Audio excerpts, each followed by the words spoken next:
ನಾವಿವತ್ತು ಕೊಬ್ಬರಿ ಹಾಗೆ ಶೇಂಗಾ ಚಟ್ನಿ ಪುಡಿ ಎರಡು ಥರ ಚಟ್ನಿ ಪುಡಿಯನ್ನು ತೋರಿಸ್ತಾ ಇದ್ದೀವಿ. ಅದರಲ್ಲಿ ಮೊದಲಿಗೆ ಕೊಬ್ಬರಿ ಚಟ್ನಿ ಪುಡಿ ಮಾಡೋದು ಹೇಗೆ ಅಂತ ನೋಡ್ಕೊಳ್ಳೋಣ.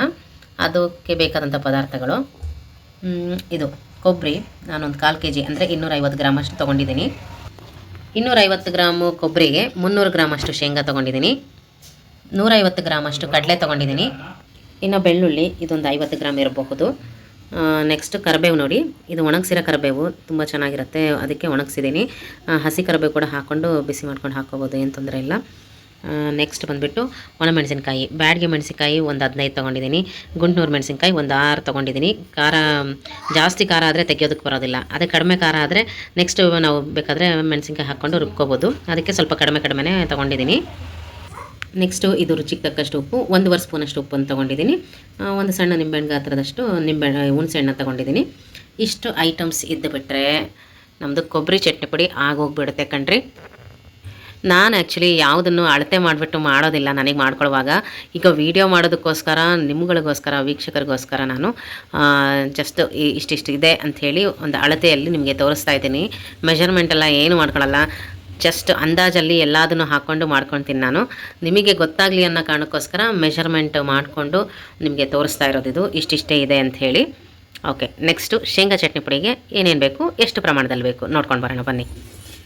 ಶೇಂಗಾ ಚಟ್ನಿ ಪುಡಿಗೆ ಮೇಯ್ನು ಶೇಂಗಾ, ಆಯಿತಾ. ಶೇಂಗಾ 400 ಗ್ರಾಮ್ ತೊಗೊಂಡಿದ್ದೀನಿ ನಾನು. ನೆಕ್ಸ್ಟು ಕಡಲೆ ಇದು ಒಂದು 200 ಗ್ರಾಮ್ ಇದೆ. ಶೇಂಗಾದಲ್ಲಿ ಅರ್ಧ, ಆಯಿತಾ. ಅದು 400 ಗ್ರಾಮ್ ಇದ್ದರೆ ಇದು 200 ಗ್ರಾಮ್ ತೊಗೊಳ್ಬೇಕು. ಇನ್ನು ಉಪ್ಪು ಅದೇ 1/2 ಸ್ಪೂನು ಅಷ್ಟು ರುಚಿಗೆ ತಕ್ಕಷ್ಟದು. ನೆಕ್ಸ್ಟು ಹುಣಸೆಹಣ್ಣು ಒಂದು ನಿಂಬೆಹಣ್ಣು ಗಾತ್ರದಷ್ಟು ಹುಣಸೆಹಣ್ಣು ತೊಗೊಂಡಿದ್ದೀನಿ. ನೆಕ್ಸ್ಟು ಬ್ಯಾಡಿಗೆ ಮೆಣಸಿನ್ಕಾಯಿ ಒಂದು 15, ನಂತರ ಗುಂಟೂರು ಮೆಣಸಿನ್ಕಾಯಿ ಒಂದು 6 ತೊಗೊಂಡಿದ್ದೀನಿ. ಆಗಲೇ ಹೇಳಿದ್ನಲ್ವ, ಕೊಬ್ಬರಿ ಪುಡಿಗೆ ಮಾಡೋದಕ್ಕೆ ತೊಗೊಂಡಿರೋ ಪ್ರಮಾಣದಷ್ಟೇ ಇದಕ್ಕೂ ತೊಗೊಂಡಿರೋದು. ಏನಾದರೂ ಉಪ್ಪು ಖಾರ ಕಡಿಮೆ ಇತ್ತು ಅಂದರೆ ನಾವು ಒಂದು ಕೋರ್ಸಲ್ಲಿ ಸ್ವಲ್ಪ ತರಿ ರುಬ್ಕೊಂಡು ಆನಂತರ ಸೆಕೆಂಡ್ ಕೋರ್ಸಲ್ಲಿ ರುಬ್ತೀವಲ್ವ, ಗ್ರೈಂಡ್ ಮಾಡ್ಕೊತೀವಲ್ಲ, ಆ ಟೈಮಲ್ಲಿ ಉಪ್ಪು ಖಾರ ನೋಡ್ಕೊಂಡು ಎಕ್ಸ್ಟ್ರಾ ಬೇಕಂದರೆ ಹಾಕ್ಕೊಳ್ಬೋದು. ಅದಕ್ಕೋಸ್ಕರ ಕಡಿಮೆನೇ ತೊಗೊಂಡಿದ್ದೀನಿ. ನೆಕ್ಸ್ಟು ಬೆಳ್ಳುಳ್ಳಿನೂ ಅಷ್ಟೇ ಒಂದು 50 ಗ್ರಾಮ್ ಅಷ್ಟು ತೊಗೊಂಡಿದ್ದೀನಿ. ಕರಿಬೇವು ಇಷ್ಟು ತೊಗೊಂಡಿದ್ದೀನಿ ನೋಡಿ, ಒಂದು 2 ಇಡಿ ಅಷ್ಟು ಇರಬಹುದು ಅದು. ಎಸ್, ಇಷ್ಟು ಐಟಮ್ಸ್ ಇದು ಬಿಟ್ಟರೆ ಶೇಂಗಾ ಚಟ್ನಿ ಪುಡಿ ಹಾಗೇ ಬಿಡುತ್ತೆ. ನೀವು ಬೇಕಾದರೆ ಇದು ಶೇಂಗಾನೇ ಸಪ್ರೇಟು, ಕಡಲೆದೇ ಸಪ್ರೇಟು ಮಾಡ್ಕೊಳ್ಬೋದು. ನಾನು ಶೇಂಗಾ ಮತ್ತು ಕಡಲೆ ಹಾಕಿ ಒಂದನ್ನು ಮಾಡ್ತೀನಿ, ಕೊಬ್ಬರಿ ಶೇಂಗಾ ಕಡಲೆ ಎಲ್ಲ ಮಿಕ್ಸ್ ಮಾಡಿ ಒಂದನ್ನು ಮಾಡ್ತೀನಿ. ನಮ್ಮ ಮನೆಯಲ್ಲಿ ನನ್ನ ಮಗಳಿಗೆ, ನಮ್ಮ ಮನೆಯವ್ರಿಗೆ ಈ ಥರ ಶೇಂಗಾ ಪುಡಿನೇ ತುಂಬ ಇಷ್ಟ. ಕೊಬ್ಬರಿ ಪುಡಿ ಅಷ್ಟೇನು ಇಷ್ಟಪಡಲ್ಲ, ಅವ್ರಿಗೆ ಇದು ಸಿಕ್ಕಾಪಟ್ಟೆ ಇಷ್ಟ. ಅದಕ್ಕೆ ಅವರಿಗೋಸ್ಕರ ಇದನ್ನು ಮಾಡ್ತೀನಿ. ನನಗೆ ಕೊಬ್ಬರಿ ಪುಡಿ ಹಾಕ್ಕೊಂಡು ತಿನ್ಬೇಕಂದ್ರೆ ತುಂಬ ಇಷ್ಟ, ಸೊ ಅದು ನನಗೋಸ್ಕರ ಮಾಡ್ಕೊತೀನಿ. ಇನ್ನೊಂದು ಅಗಸೆ ಬೀಜದ ಪೌಡ್ರ್ ಕೂಡ ಮಾಡ್ತೀನಿ ನಾನು, ಈ ಸಲ ತೋರ್ಸೋಕ್ಕೆ ಆಗ್ತಾಯಿಲ್ಲ. ಸದ್ಯಕ್ಕೆ ಇವೆರಡು ಚಟ್ನಿ ಪುಡಿಯನ್ನು ನೋಡ್ಕೊಂಡಿರಿ. ಅಗಸೆ ಬೀಜದ್ದು ಬೇಕು ಅಂದರೆ ಕಮೆಂಟ್ ಸೆಕ್ಷನಲ್ಲಿ ತಿಳಿಸಿದರೆ ಅದನ್ನು ಕೂಡ ಮಾಡಿ ಹಾಕ್ತೀನಿ, ವಿಡಿಯೋ ಮಾಡಿ ಹಾಕ್ತೀನಿ. ಓಕೆ, ಎಸ್, ಬನ್ನಿ. ಈಗ ನೆಕ್ಸ್ಟ್ ಪ್ರೋಸೆಸ್ ಏನಪ್ಪ ಅಂದರೆ, ಶೇಂಗಾವನ್ನು ನಾವು ಹುರ್ಕೊಂಡು ಅದರದ್ದು ಸಿಪ್ಪೆ ಎಲ್ಲ ತೆಗಿಬೇಕು. ಆನಂತರ ಕಡಲೆನೂ ಅಷ್ಟೇ ಲೈಟಾಗಿ ಬೆಚ್ಚಗೆ ಮಾಡ್ಕೋಬೇಕು. ಇನ್ನು ಉಳಿದ ಎಲ್ಲ ಪದಾರ್ಥನೂ ಅಷ್ಟೇ ಲೈಟಾಗಿ ಬೆಚ್ಚಗೆ ಮಾಡ್ಕೋಬೇಕು. ಒಣಮೆಣಸಿನ್ಕಾಯಿನ ಕೂಡ ಹುರ್ಕೋಬೇಕು, ಎರಡು ಚಟ್ನಿ ಪುಡಿದು ಕೂಡ. ಓಕೆ, ಬನ್ನಿ ಹುರ್ಕೊಳ್ಳೋಣಂತೆ. ಮೊದಲಿಗೆ ಶೇಂಗಾವನ್ನು ಹುರ್ಕೊತಾ ಇದ್ದೀನಿ ನೋಡಿ. ಶೇಂಗಾ ನಾವು ಉರಿಯುವಾಗ ಹೈ ಫ್ಲೇಮಲ್ಲಿ ಇಟ್ಕೊಂಡು ಚೆನ್ನಾಗಿ ದಗದಗ ಅಂತ ಆ ಥರ ಎಲ್ಲ ಉರಿಬಾರ್ದು. ಒಂದು ಮೀಡಿಯಮ್ ಫ್ಲೇಮಲ್ಲಿ ಇಟ್ಕೋಬೇಕು, ಅಥವಾ ಲೋ ಫ್ಲೇಮಲ್ಲಿ ಇಟ್ಕೊಂಡಾದರೂ ಮಾಡಬಹುದು, ಉರಿಬಹುದು ಇದನ್ನು. ಅದು ಬಿಟ್ಟು ತುಂಬ ಹೈ ಫ್ಲೇಮಲ್ಲಿ ಇಟ್ಕೊಂಡು ಉರಿಬಾರ್ದು. ಏನಾಗುತ್ತೆ ಅಂತ ಹೇಳ್ತೀನಿ ಕೇಳಿ. ಹೈ ಫ್ಲೇಮಲ್ಲಿ ಇಟ್ಕೊಂಡು ಉರಿದ್ರೆ ಇದು ಹುರಿದಿದೆ ಅನ್ನೋ ಥರ ಮೇಲೆ ಕಾಣಿಸ್ತಾ ಇರುತ್ತೆ, ಸಿಪ್ಪೆ ಎಲ್ಲ ಕಪ್ಪಾಗಿಬಿಡುತ್ತೆ. ಆದರೆ ಒಳಗಡೆ ಕ್ರಿಸ್ಪಾಗಿ ಹುರಿದು ಇರಲ್ಲ ಅದು, ಅಂದರೆ ಫ್ರೈ ಆಗಿರೋದಿಲ್ಲ.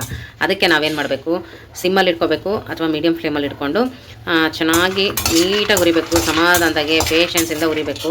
ಅದು ಬಿಟ್ಟು ಅರ್ಜೆಂಟ್ ಮಾಡಿಕೊಂಡು ದಡ ಅಂತ ಚೆನ್ನಾಗಿ ಉರಿ ಇಟ್ಕೊಂಡು ಹುರಿದ್ವಾ ಹಾಳಾಗೋಗುತ್ತೆ. ಯಾವುದೇ ಐಟಮ್ ಆದರೂ ಅಷ್ಟೇ, ಯಾವುದೇ ಅಡುಗೆಗೆ ನೀವು ಶೇಂಗಾ ಹುರಿದು ಯೂಸ್ ಮಾಡೋದಾದರೆ ಅದನ್ನು ಲೋ ಫ್ಲೇಮಲ್ಲಿ ಇಟ್ಕೊಂಡು ನೀವು ಹುರಿದ್ರೇ ತುಂಬ ಬೆಸ್ಟ್ ಅಂತ ಹೇಳ್ಬೋದು. ನಾನು ಲೋ ಫ್ಲೇಮಲ್ಲಿ ಇಟ್ಕೊಂಡೆ ಯಾವುದೇ ಪದಾರ್ಥ ಉರಿಯೋದಾದರೂ ಉರಿತೀನಿ. ಹೈ ಫ್ಲೇಮಲ್ಲಿ ಇಟ್ಕೊಂಡು ಯಾವ ಒಂದು ಐಟಮ್ನು ನಾನು ಉರಿಯೋದಿಲ್ಲ. ನೋಡಿದ್ರೆ ನಾನು ಫುಲ್ ಲೋ ಫ್ಲೇಮಲ್ಲೇ ಇಟ್ಕೊಂಡಿದ್ದೀನಿ ನೋಡಿ. ಎಷ್ಟು ಚೆನ್ನಾಗಿ ಲೈಟಾಗೆ ಫ್ರೈ ಆಗ್ತಾ ಬರ್ತಿದ್ದಾವೆ, ಚಟ ಅಂತ ಇದ್ದಾವೆ ಶೇಂಗಾ. ಎಸ್, ಇದನ್ನು ಕಂಪ್ಲೀಟು ಹುರ್ಕೊಂಡು ಇದು ಸಿಪ್ಪೆ ತೆಗೆದ ಮೇಲೆ ನಿಮಗೆ ತೋರಿಸ್ತೀನಿ. Stay tuned. ನೋಡಿ ಎಷ್ಟು ಚೆಂದ ಫ್ರೈ ಆಗಿದ್ದಾವೆ ಅಂಥೇಳಿ ಇನ್ನೂ ಆಗ್ತಾ ಇದ್ದಾವೆ. ಇದು ಕಂಪ್ಲೀಟ್ ಆಗಿದೆ ಅಂತ ಹೇಗೆ ಗೊತ್ತಾಗುತ್ತೆ ಅಂದರೆ ನೋಡಿ, ಈ ಥರ ಎಲ್ಲ ಸಿಪ್ಪೆ ಬಿಟ್ಕೊಳ್ತಾ ಹೋಗುತ್ತೆ, ಪಟ್ ಪಟ್ ಅಂತ ಇರುತ್ತೆ. ಎಲ್ಲವೂ ಅಂತಲ್ಲ, ಕೆಲವೊಂದು ಮಧ್ಯದಲ್ಲಿ ಒಂದೊಂದು ಸಿಪ್ಪೆ ಬಿಡ್ಕೊತಾ ಇರುತ್ತೆ ಆ್ಯಂಡ್ ಪಟ್ ಪಟ್ ಅಂತ ಸೌಂಡ್ ಬರ್ತಾ ಇರುತ್ತೆ. ನೋಡಿ ಮೇಲೆಲ್ಲ ಗೊತ್ತಾಗ್ಬಿಡುತ್ತೆ, ಅದನ್ನು ನೋಡಿದ್ರೇ ಕ್ರಿಸ್ಪ್ ಆಗಿದೆ ಅಂತ ಗೊತ್ತಾಗ್ತಾ ಇರುತ್ತೆ. ಆ ಟೈಮಲ್ಲಿ ಎತ್ತಿ ಸಪ್ರೇಟಾಗಿ ಹಾಕ್ಕೊಂಡು ಇದರ ಸಿಪ್ಪೆ ಎಲ್ಲ ತೆಗಿಬೇಕು ತಣ್ಣಗಾದ ಮೇಲೆ. ಓಕೆ, ನೋಡಿ ಕಡಲೆನೂ ಅಷ್ಟೇ ಸ್ವಲ್ಪ ಬಿಸಿ ಮಾಡ್ಕೊತಾ ಇದ್ದೀನಿ ನಾನು. ನೋಡಿ ಎಲ್ಲ ಪದಾರ್ಥಗಳನ್ನು ಹುರ್ಕೊಂಡಿದ್ದೀವಿ. ಉಪ್ಪೊಂದನ್ನು ಬಿಟ್ಟುಬಿಟ್ಟು ಇನ್ನೆಲ್ಲ ಪದಾರ್ಥಗಳನ್ನು ಹುರ್ಕೊಂಡು ಈ ಥರ ರೆಡಿ ಮಾಡ್ಕೊಂಡಿದ್ದೀವಿ. ಈಗ ಮೊದಲನೇದಾಗಿ ನಾವು ಕೊಬ್ಬರಿ ಪುಡಿನ ಫಸ್ಟ್ ಮಾಡ್ಕೊಳ್ಳೋಣ. ಅದಕ್ಕೆ ಕೊಬ್ಬರಿಯನ್ನು ಮೊದಲಿಗೆ ಮಿಕ್ಸಿ ಜಾರಲ್ಲಿ ಹಾಕ್ಕೊಂಡು ಸ್ವಲ್ಪ ತರಿಯಾಗಿ ಪೌಡ್ರ್ ಮಾಡ್ಕೋಬೇಕು. ಎಸ್, ನೋಡಿ ಮೊದಲಿಗೆ ಹಿಂಗೆ ತರಿಯಾಗಿ ಕೊಬ್ಬರಿಯನ್ನು ನಾನು ಗ್ರೈಂಡ್ ಮಾಡ್ಕೊಂಡಿದ್ದೀನಿ. ದಪ್ಪವಾಗಿ ರುಬ್ಕೊಂಡಿರೋದು. ಇದನ್ನು ಈಗ ಒಂದು ಬೌಲು ಅಥವಾ ಒಂದು ಬೇಸನ್ನು ಅಥವಾ ಒಂದು ದೊಡ್ಡ ಪ್ಲೇಟಲ್ಲಿ ಹಾಕ್ಕೊಂಡು ಆನಂತರ ಇನ್ನು ಉಳಿದ ಪದಾರ್ಥಗಳನ್ನು ಹಿಂಗೆ ತರಿಯಾಗಿ ರುಬ್ಕೊಂಡು ಮಿಕ್ಸ್ ಮಾಡ್ಕೋಬೇಕು. ಎಸ್, ಬನ್ನಿ ನೆಕ್ಸ್ಟು ಶೇಂಗಾ ಮತ್ತು ಕಡಲೆ ಇದನ್ನೆಲ್ಲ ಹಾಕ್ಕೊಂಡು ರುಬ್ಕೊಂಡ್ಬಿಡೋಣ. ನೋಡಿ ಶೇಂಗಾ ಕಡಲೆ ಹಾಕಿದ್ದೀನಿ. ಅದಕ್ಕೆ ಈಗ ಉಪ್ಪು ಮತ್ತು ಹುಣಸೆಹಣ್ಣು ಇದನ್ನು ಹಾಕ್ತಿದ್ದೀನಿ. ಇದೇ ಟೈಮಲ್ಲಿ ಬೆಳ್ಳುಳ್ಳಿ ಮತ್ತು ಕರಿಬೇವನ್ನು ಕೂಡ ಇದಕ್ಕೆ ಹಾಕ್ತೀನಿ. ಎಸ್, ಇದೆಲ್ಲ ಹಾಕಿದಾಯಿತು. ಈಗ ಇದನ್ನು ಸ್ವಲ್ಪ ತರಿಯಾಗಿ ಗ್ರೈಂಡ್ ಮಾಡ್ಕೊಂಡು ಬರೋಣ ಬನ್ನಿ. ಇವಾಗ ಇದನ್ನು ಕೂಡ ಕೊಬ್ಬರಿ ಪುಡಿಗೆ ಮಿಕ್ಸ್ ಮಾಡ್ತಾಯಿದ್ದೀನಿ. ಇವಾಗ ಒಣಮೆಣಸಿನ್ಕಾಯನ್ನು ರುಬ್ಕೋಬೇಕು. ನಾನು ಒಣಮೆಣಸಿನ್ಕಾಯನ್ನು ಉರಿಯುವಾಗ ಯಾಕೋ ಕಡಿಮೆ ಆಗುತ್ತೆ ಅಂತ ಅನಿಸ್ತು. ಸೊ ಬ್ಯಾಡಗಿ ಮೆಣಸಿನ್ಕಾಯಿ ಇನ್ನೊಂದು 4 ಎಕ್ಸ್ಟ್ರಾ ಹಾಕಿ ಹುರ್ಕೊಂಡಿದ್ದೀನಿ. 15 ಬ್ಯಾಡಗಿ ಮೆಣಸಿನ್ಕಾಯಿ ಬದಲು 20 ಬ್ಯಾಡಗಿ ಮೆಣಸಿನ್ಕಾಯಿನ ಹಾಕ್ಕೊಂಡು ಹುರ್ಕೊಂಡಿದ್ದೀನಿ. ಎಸ್, ಈಗ ಇದನ್ನು ತರಿಯಾಗಿ ರುಬ್ಕೊಂಡು ಬರೋಣ. ಇವಾಗ ಒಣಮೆಣಸಿನ್ಕಾಯಿ ಪೌಡ್ರ್ ಕೂಡ ಇದಕ್ಕೆ ಹಾಕಿ ಚೆಂದ ಮಿಕ್ಸ್ ಮಾಡಿಕೊಂಡು ಆನಂತರ ಸ್ವಲ್ಪನೇ ಹಾಕ್ಕೊಂಡು ಗ್ರೈಂಡ್ ಮಾಡ್ಕೋಬೇಕು. ಎಸ್, ನೋಡಿ ಈ ಥರ ಎಲ್ಲ ನೀಟಾಗೆ ಮಿಕ್ಸ್ ಮಾಡ್ಕೊಂಡಿದ್ದೀನಿ. ಈ ಟೈಮಲ್ಲಿ ನೀವು ಉಪ್ಪು ಮತ್ತು ಖಾರ ಟೇಸ್ಟ್ ನೋಡ್ಕೊಳ್ಳಿ. ಉಪ್ಪು ಕಡಿಮೆ ಆಗಿದ್ದರೆ ಈಗ ನೆಕ್ಸ್ಟ್ ನಾವು ಗ್ರೈಂಡ್ ಮಾಡ್ತೀವಲ್ವ ಅದಕ್ಕೆ ಹಾಕೋಕ್ಕಾಗತ್ತೆ. ಇದಕ್ಕೇ ಉಪ್ಪು ಹಾಕ್ಬಿಟ್ಟು ಮಿಕ್ಸ್ ಮಾಡಿಕೊಂಡು ಗ್ರೈಂಡ್ ಮಾಡ್ಕೊಳ್ಳಿ. ಅಕಸ್ಮಾತ್ ಖಾರ ಕಡಿಮೆ ಆಗಿತ್ತು ಅಂತಂದರೆ ಇನ್ನೊಂದೆರಡು ಒಣಮೆಣಸಿನ್ಕಾಯಿನ ರುಬ್ಬೋದಕ್ಕೆ ಹಾಕಿ ಅದನ್ನು ಉರಿಲೇಬೇಕಾ? ಇಲ್ಲ, ನಡೆಯುತ್ತೆ. ಉರಿದೆ ಹಾಗೆ ಒಂದೆರಡು ಅಲ್ವಾ, ಎಕ್ಸ್ಟ್ರಾ ಖಾರಕ್ಕೆ ಬೇಕಾಗಿರೋಷ್ಟು 1-2-3 ನಿಮಗೆ ಎಷ್ಟು ಬೇಕೋ ಅಷ್ಟು ಹಾಕ್ಕೊಂಡು ಗ್ರೈಂಡ್ ಮಾಡ್ಕೊಳ್ಳಿ. ಇಲ್ಲ ನೀವು ಖಾರದ ಪುಡಿನ ಕೂಡ ಹಾಕ್ಬೋದು, ಬಟ್ ನನಗೆ ಖಾರದ ಪುಡಿ ಅದೆಲ್ಲ ಹಾಕಿದ್ದು ಚೆನ್ನಾಗೆ ಅಂತ ಫೀಲ್ ಆಗೋಲ್ಲ.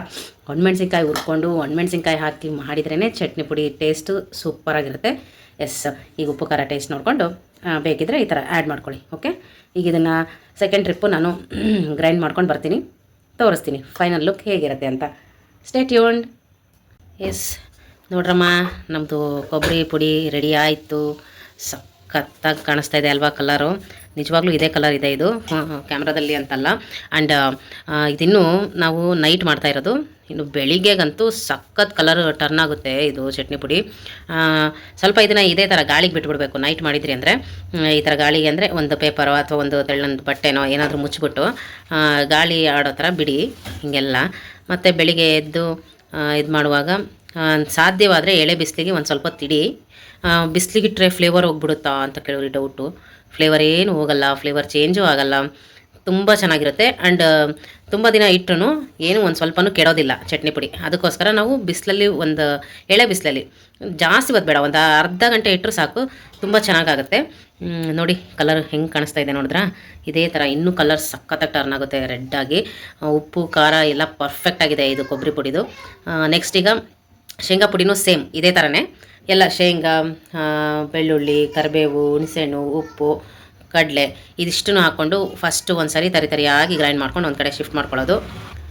ಆ ನಂತರ ಒಣಮೆಣಸಿನ್ಕಾಯನ್ನು ಅದನ್ನೇ ಸಪ್ರೇಟಾಗಿ ತರಿಯಾಗಿ ರುಬ್ಕೊಂಡು ನೆಕ್ಸ್ಟ್ ಅದೆಲ್ಲದನ್ನು ಮಿಕ್ಸ್ ಮಾಡಿ ಉಪ್ಪು ಖಾರ ಕರೆಕ್ಟ್ ಇದೆಯಾ ಅಂತ ಒಂದು ಸರಿ ಟೇಸ್ಟ್ ನೋಡಿಕೊಂಡು ಸೆಕೆಂಡ್ ಟ್ರಿಪ್ಪು ಮತ್ತು ನೀಟಾಗಿ ಒಂದು ಸರಿ ಗ್ರೈಂಡ್ ಮಾಡ್ಕೊಂಬಿಟ್ರೆ ಮುಗೀತು.